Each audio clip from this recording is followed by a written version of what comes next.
Biamp mode. What is it? Look at you. I know, it's like the house of glass. So what is Biamp mode and how do we use it? What are we doing? Well, alright. So normal use of a passive crossover. If we have a 2-channel amplifier like we see here, full range 2-channel amplifier, it's going to go into a passive crossover, and then that's going to go off to the mid-range in the tweeter. Exactly what you're seeing in this picture. However, if you'll notice on this passive crossover, there is a second set of inputs. This is an optional use for that passive crossover. If you have a 4-channel amplifier, kind of like the question the guy just asked, he says, what if I have a 4-channel amplifier and I want to bridge it? Well, the other option is to do something like this, where you have a biamped mode. So I take channel 1 and 2 and I go into the tweeter input on the passive crossover. I take channel 3 and 4 and I go into the passive input for mid-range on the passive crossover.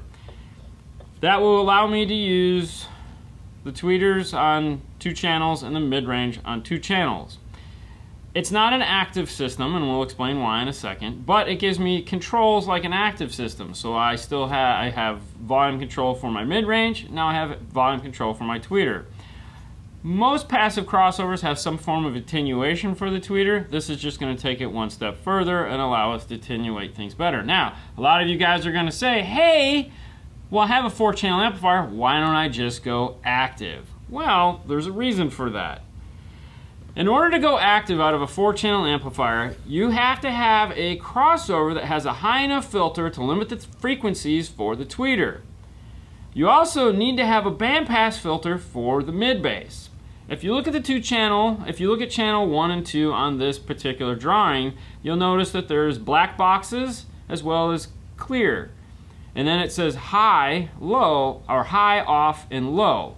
Low is going to be the high frequency crossover. These are both high frequency. This is all high frequency. It's not a low pass and a high pass. They're both high pass. Low high pass is going to be the 30 through 300. The high pass is going to be 500 to 5K. That means if we want to cross our tweeters over at a high frequency such as 3200 hertz, we can do it with channel 1 and 2.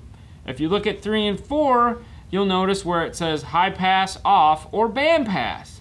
This is providing us a high pass and a low pass for our mid bass. In other words, an average tweeter is going to be crossed over between 2200 hertz and 5000. That is going to be a high pass filter. It's going to block the sound from getting to the tweeter. Our passive crossover is going to do that. Our standard 4-channel amplifier will not have a crossover point that high. Some do, in which case, by all means, go full active. Most don't. Most of them stop somewhere around 120 to 300 hertz. So you'll still have to use the passive crossover or you'll blow up your tweeters. The mid-bass, it needs a low-pass filter between 2200 and 5000 hertz because it needs to stop where that tweeter starts, as well as it needs a high pass, something so that it doesn't compete with the subwoofer. Now, most 4-channel amplifiers are just going to have 2 high-pass filters or 2 low-pass filters. So if we go back and look at this, the standard 2-channel, standard 4-channel amplifier, this just gives us the ability to passively cross those over into the and provide them with the frequencies that they need so that you don't blow them up.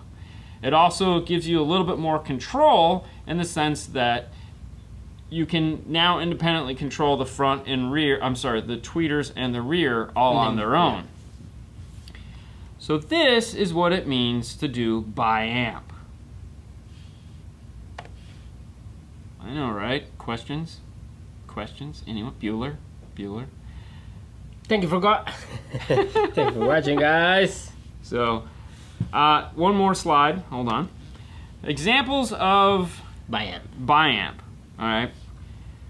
Input, output. So the top one is a Rockford, and what you have is your tweeter input and your woofer input, and then you have your tweeter output and your mid-range or woofer output.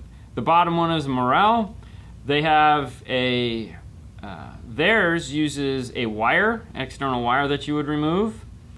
And then the Focal uses bus bars. So there's 3 different options as far as what that go. Nice gain control, right, Lance? I know, being able to control the gain. So there you go. That takes us out of that. And that, my friends, is biamping and how fun that can be.